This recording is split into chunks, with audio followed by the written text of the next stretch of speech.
धृतराष्ट्र आँख से अंधे हैं, लेकिन आँख के ना होने से वासना नहीं मिट जाती।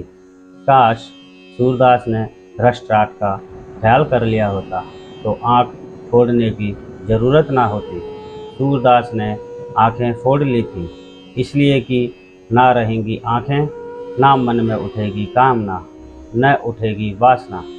पर आँखों से कामना नहीं उठती, कामना उठती है मन से।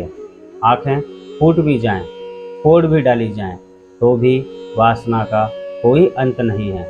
पिता के जीवन काल में उसके 100 पुत्र क्यों मारे जाएं?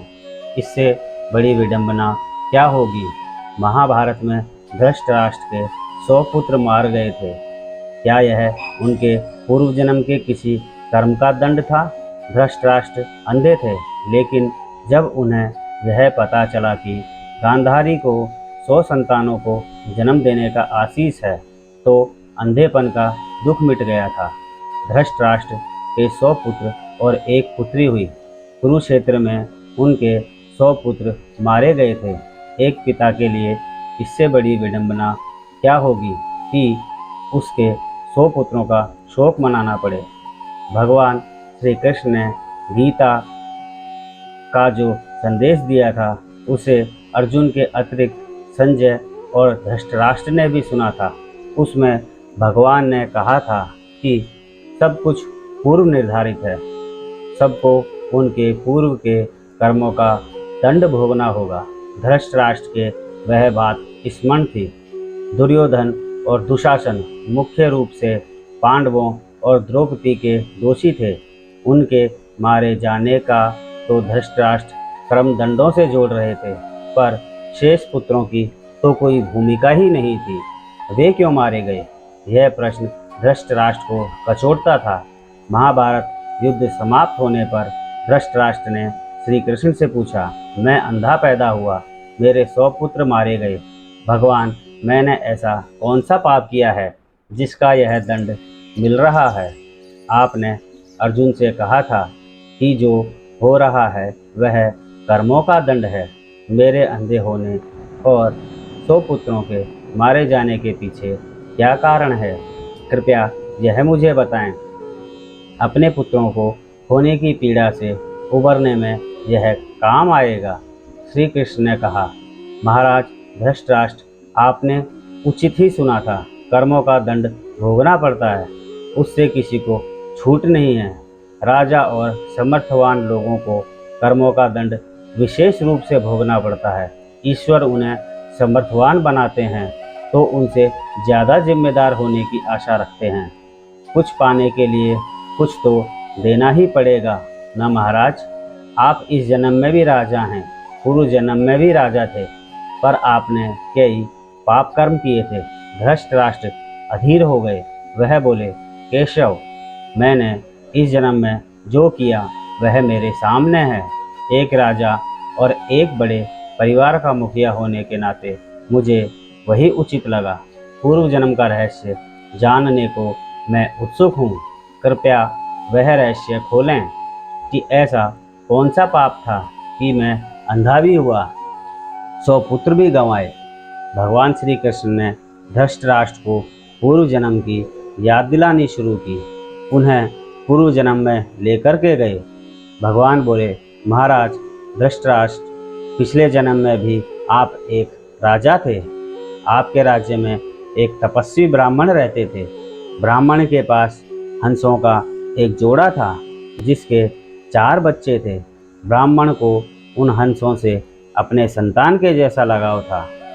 ब्राह्मण को तीर्थ यात्रा पर जाना था, लेकिन हंसों की चिंता में वह जा नहीं पा रहे थे। उसने अपनी चिंता एक साधु को बताई। साधु ने कहा, तीर्थ में हंसों को बाधक बताकर हंसों का अगला जन्म खराब क्यों करते हो? राजा प्रजा पालक होता है, तुम और तुम्हारे हंस दोनों उसकी प्रजा हो। हंसों को राजा के संरक्षण में रखकर तीर्थ को जाओ। आप एक प्रजापालक राजा थे, इसलिए ब्राह्मण को यह बात जम गई। वह आपके पास आया और अपनी सारी परेशानी कह सुनाई। आपने ब्राह्मण के तीर्थ से लौट आने तक हंसों की रक्षा का दायित्व स्वीकार किया। ब्राह्मण हंस और उसके बच्चे आपके पास रखकर तीर्थ को गए। हंस आपके महल के तालाब में ही पल रहे थे। आपको एक दिन मांस खाने की तीव्र इच्छा हुई। आप उस समय अपने महल के बाग में घूम रहे थे।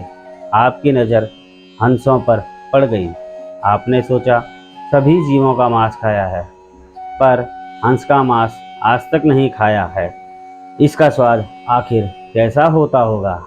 आप इसी विषय पर सोचते रहे और हंस का मांस खाने की इच्छा तीव्र होती चली गई।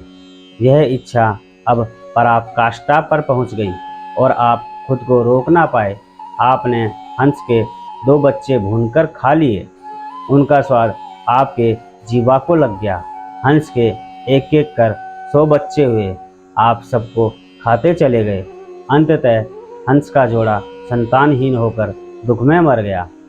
कई साल बाद वह ब्राह्मण तीर्थ यात्रा से लौटा और आपके पास आया। उसने आपसे अपने हंसों के बारे में पूछा। हंस तो आपके लोभ की बलि चढ़ चुके थे। प्रजापालक राजा यह कैसे कहता कि उसने अपने प्रजा की संपत्ति को चुपके से लूट ली है। इसलिए आपने ब्राह्मण से कह दिया कि हंस बीमार होकर मर गए। ब्राह्मण दंपत्ति आप पर भरोसा करता था। उसने आपकी बात मान ली और विलाप करते अपने घर चले गए। महाराष्ट्र धृतराष्ट्र, आपने हंस के बच्चों को खाकर और फिर झूठ बोलकर एक साथ कई अपराध किए। वह सुनिए। आपने तीर्थ यात्रा पर गए उस व्यक्ति के साथ विश्वासघात किया जिसने आप पर अंधविश्वास किया था।